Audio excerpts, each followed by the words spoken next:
Old School RuneScape is a massive game with thousands of activities to explore and 23 different skills to master.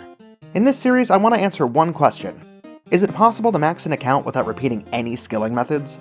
It'll take a lot of tenacity, a ton of research, and an unhealthy amount of time, but welcome to episode 8 of Gielinnor's First Unique Man.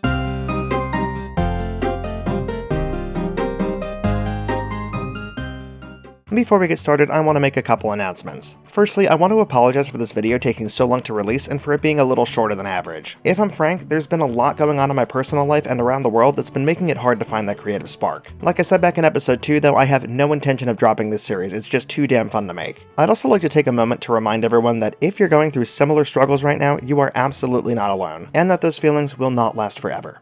On a second, less emotionally heavy note, the channel was on the cusp of reaching 1,000 subscribers. I'm absolutely floored by that fact and so honored that y'all like what I'm making. If you're watching this and aren't subscribed, please hit that button. It would mean the world to me. I've got a couple ideas on how I want to celebrate, but if any of you have some, let me know. With all that out of the way, let's jump right into it. Hello everybody and welcome back. It's time to continue our cooking grind so we can get our next level in herb lore. At the end of the last episode, we found out we didn't have the cooking level to mix our short green guys. Aw, dang it! So we're gonna have to do something else first. And that something else is going to be a rather obscure but extremely easy to make food item. Scrambled eggs. Like I said, they're super easy to make, just take an egg, crack it in a bowl, and cook that on a range.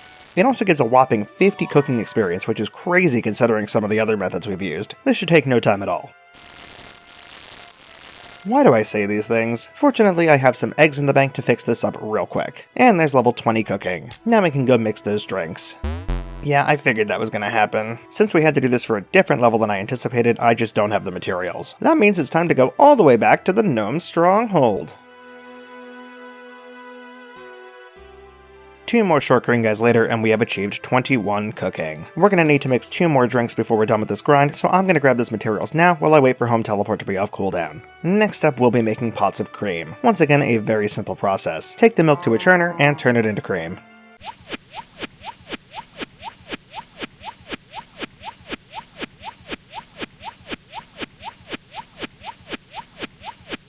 And that's 22 cooking. So I was just double checking my spreadsheet and I'm really glad I did because it looks like I was actually off by a level. I was actually supposed to cook herring to get to level 20, but I completely forgot to put that on my list. So we're gonna head back to Port Piscarius and do that real quick. 23 cooking. Next up on our list was supposed to be the quest Gertrude's Cat. It has no requirements and gives 1,525 cooking experience for completing. In theory, the first level we should be able to do this is level 23, which is what we are now. The experience difference between levels 23 and 25 is 1,551 experience, which means we would be just shy of getting 2 levels. However, we're not exactly at level 23. We have 6,331 cooking experience, which puts us only 1,511 experience away from level 25. If we were to complete Gertrude's Cat right now, we would get 2 levels using one method, which we can't do. Instead, we're first going to cook up some mackerel and then do Gertrude's Cat. We'll need 12 mackerel to do this, and at 60 experience a pop, we'll end up with 7,051 cooking experience. The difference between that and level 26 is 1,689 experience, which means Gertrude's Cat is safe. And there's level 24 cooking with the predicted 7,051 experience. Let's go find a cat.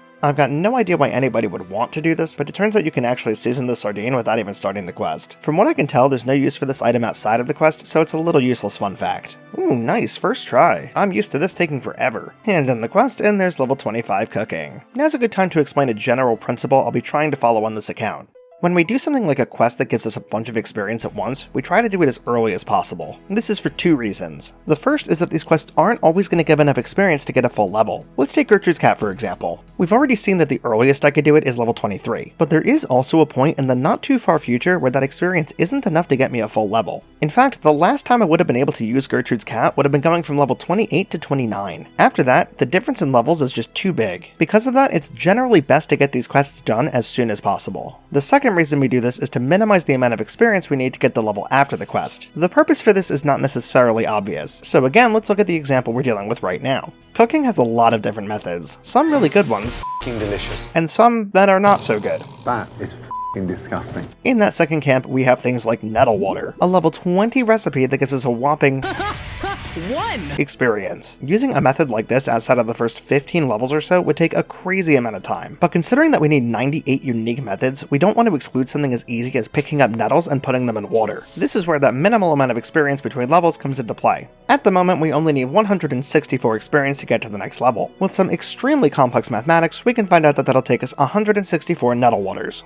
Now let's assume that we did Gertrude's count one level later. If we had no overflow experience on level 25, we would get to 9,367 experience. In order to reach the next level, we would need 363 experience, over doubling the amount of Nettle water we would need to make. So it really is in our best interest to get these quests done as soon as possible. A few moments later. Well, looks like Nettle water doesn't give experience anymore. I did check though, this is not a case of me being unable to read again. The wiki does definitively say in multiple places that Nettle water does give 1 experience. Now don't get me wrong, I'm not blaming the wiki. A tiny little interaction like this is something that basically nobody but me is going to be checking. So on one hand, yeah, that sucks, but on the other hand, I can actually give a little bit back to the wiki that I use so much. We'll just get to level 26 using Nettle tea instead. 26 cooking. Next, we're going to cook some cod at Port Piscarius. Level 27. Next on our list is red berry pies. We're going to need to succeed on 14 of these, so I'm just going to grab a full inventory worth of all the ingredients, which are pots of flour, bowls of water, which we already have from the Nettle water incident, pie dishes, and the titular red berries. We can get our flour from Port Sarim, the red berries from south of Varrock, and the pie dishes from the Swan and Varrock Palace, which I had no idea existed. With all our ingredients in hand, we make our pastry dough, shape them into our pie dishes, stuff them with the red berries, and cook them up. Easy as pie, 28 cooking. Now we're going to head back to Varlamore. It turns out that the area south of Civitas Fortis is the only place I can actually get sweet corn right now, which is what we'll be cooking to get to level 29. For our next 2 levels, we'll be making 2 different types of pies, meat pies and apple pies. These are made the same way as red berry pies, but instead of red berries, you use cooked meat and apples respectively. We can pick up some cooked meat from Barbarian Village, and cooking apples from Ardoyne. Level 30, and level 31 cooking. I also learned through this process that you can get stuck behind these doors. I'm curious if there's anywhere else this can happen. If anyone just happens to know another one of these, leave it in the comments for me. Now we'll head back to our favorite fish store to cook some tuna. Level 32 cooking. Now we can finally go mix some more alcohol. There's 33 cooking from Mixed Dragons, and unfortunately I realized that my math was a little bit off, so I need to go get more ingredients. We are running quite low on cash though, so I'm going to take a quick trip to the lava maze to rectify that.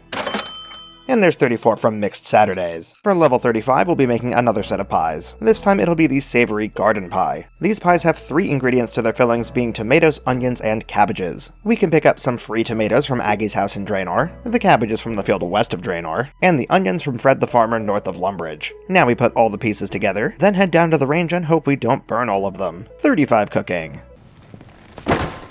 Pizza time. Using flour and water, we can create a pizza base, which can then be topped with tomato and cheese to make a plain pizza.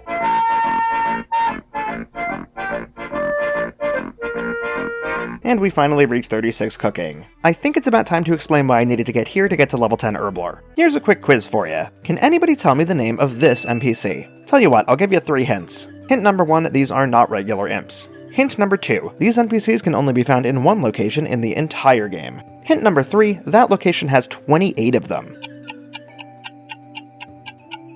These NPCs are called Imp Defenders, and they only exist in Puro Puro.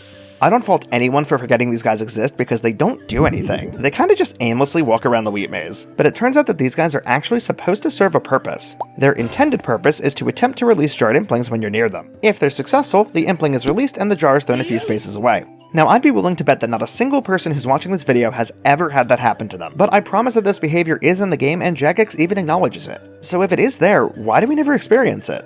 Turns out that there's a bug that erroneously ties Imp Defender's aggression to the server timer, which causes their aggression chance to drop steeply almost immediately after a server reset. The drop-off is so fast that we're pretty sure each Imp Defender only does this once whenever the server resets. As far as I can tell, this bug has been here since the Imp Defenders were added, meaning they've kinda never been anything but set dressing. So what does this have to do with Herblore? Well, let's imagine for a second that this behavior did work as intended. These 28 guys continuously releasing your implings would get old real fast. But fortunately for us in this hypothetical scenario, there is a counterplay: Imp Repellent.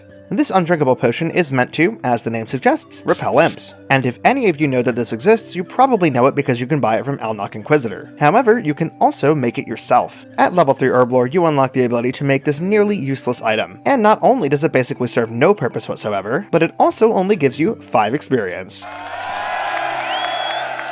Now, this wouldn't be too offensive if the recipe for making it was easy, but let me tell you, this recipe is one of the weirdest I have ever seen. Of the 2 ingredients, the less esoteric of them is flowers. A lot of different flowers can fulfill this requirement. Any flower from mithril or adamant seeds will work, as will rosemary, marigold, and nasturtium. The other ingredient is anchovy oil. Now I'll be honest, I had absolutely no idea this even existed until I found it in my research. The only use it has is making the already useless imp repellent, meaning that this is probably the most useless item in the entire game. Not only that, but there's nowhere you can buy it, and there's also no spawns. The only way to get it is by using 8 anchovy paste on an empty vial with a sieve in your inventory. This of course brings up another question. How do you get anchovy paste? Well, anchovy paste is made by using a pestle and mortar on anchovies. And that right there is why we needed 36 cooking. We'll be making 11 imp repellents, meaning we'll need 88 anchovies. At 30 experience a pop, that means we're going to get 2,640 experience. The first time that the experience difference between levels is this high is, you guessed it, 36 to 37. And that right there is the reason we got to 36 cooking.